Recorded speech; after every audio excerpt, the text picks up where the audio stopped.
What's up, Fishgistics? It's Tucker here from Casey Curry Motorsports. Introducing you guys to Shelby from South Racing. Shelby, what's your job and what are we standing in right now? Hey, how's it going? I'm Shelby. I take care of the service truck here for the Monster Energy Can-Am team. Basically, we live out of this truck for 10 days and we carry all the spare parts here to be able to service all the cars every night. As you can see, we got a little work bay here so we can work on the diffs, the CVTs. We got some extra parts and little consumable stuff up on the top here. Space is a little bit limited here, so we use all the space we can get around here. We got parts on the roofs, some anti-roll bars. We got a nice little shock wall for the spare shocks.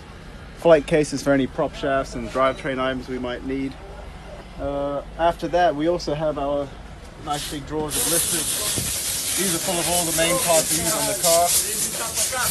As you can see, everything gets catalogued and scanned and barcoded before we roll out. After that, we have our little gearbox rack.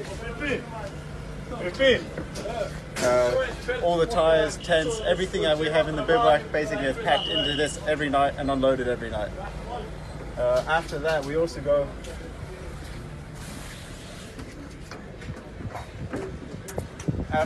have some more flight cases for all the extra parts. We've got the drivetrain, more drive shafts, transmissions, axles, whatever you want to call them. We've got a cooling box. Basically, that's it for now. Hope you enjoyed it. Let me know if you need anything more. Cool. Thank you, Shelby. See you guys.